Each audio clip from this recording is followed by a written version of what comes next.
श्रीराम जय जय राम.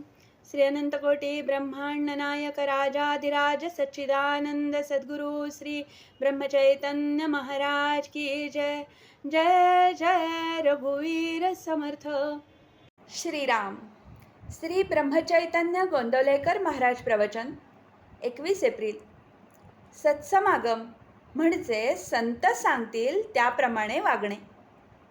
कोणत्याही मंगल कार्यात सर्वांआधी गणपतीचे आवाहन करतात आणि सगळे कार्य संपले की सर्वांचे शेवटी त्याचे विसर्जन करतात. त्याप्रमाणे अनुसंधानानेच पोथीला सुरुवात करावी आणि अनुसंधानानेच पोथीची समाप्ती करावी. लौकिक कार्यामध्ये गणपतीचे विसर्जन झाल्यावर आपण शिल्लक उरतो, पण अनुसंधानाचे विसर्जन करताना आपणही त्यात नाहीसे व्हावे. जसे ठेवायचे असेल तसे ठेवा, पण आपला विसर पडू देऊ नका एवढी भीक घालावी अशी गुरुच्या चरणी प्रार्थना करावी. भगवंताला विसरून भजन करू नका. भगवंताची आठवण ठेवून भाजी जरी आणली तरी त्याचे श्रेय जास्त आहे. जगाच्या लाजेला भिवून भगवंताला अंतर देऊ नये. मी कोण याचा विचार करावा आणि तो करण्यासाठी मी नाही कोणाचा हे बघावे. मी आपतेष्टांचा, बायको मुलांचा, आईबापांचा तर नाहीच, पण मी देहाचा आणि मनाचाही नाही असे करता करता जो राहील तो मी. खरे समाधान एकपणात आहे, अद्वैतात आहे. म्हणून द्वैताचा जनक जो अभिमान तो कमी कसा होईल हे बघावे. याकरिता मी करता नसून देव करता आहे असे मानावे. सर्वाभूती भगवद्भाव पाहावा. सत्समागम करावा. सत्समागम म्हणजे सत्याचा समागम. सत्पुरुषाच्या वचनावर विश्वास ठेवून त्याप्रमाणे वृत्ती बनवणे हा खरा सत्समागम आहे. संतांवर अनन्य श्रद्धा ठेवा.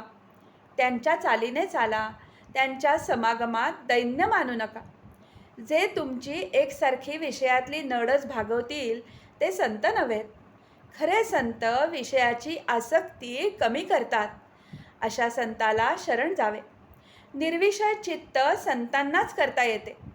संत हे ईश्वर दर्शनाची तळमळ उत्पन्न करतात. तळमळ उत्पन्न करून देणे हीच संतांची कामगिरी. संतांची भाषा तळमळीची असते, म्हणून ती तळमळ उत्पन्न करते. संत सांगतील त्याप्रमाणे वागावे. जग संतांशिवाय असणेच शक्य नाही. जे देहात दिसले पण वस्तुतः देहातीत राहिले ते संतच होत. आम्हाला त्यांना ओळखता येत नाही, याला काय करावे? नामाच्या योगानेच संत ओळखता येतात, जोडता येतात आणि टिकवता येतात. जो भगवंताचे नाम घेईल त्याला संत भेटेल आणि तो त्याला भगवंताची प्राप्ती करून देईल. त्याचे कुठे अडणार नाही.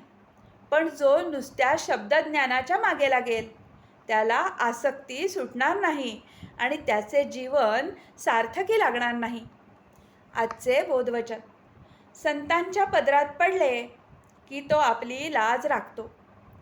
जानकी जीवन स्मरण. जय जय राम.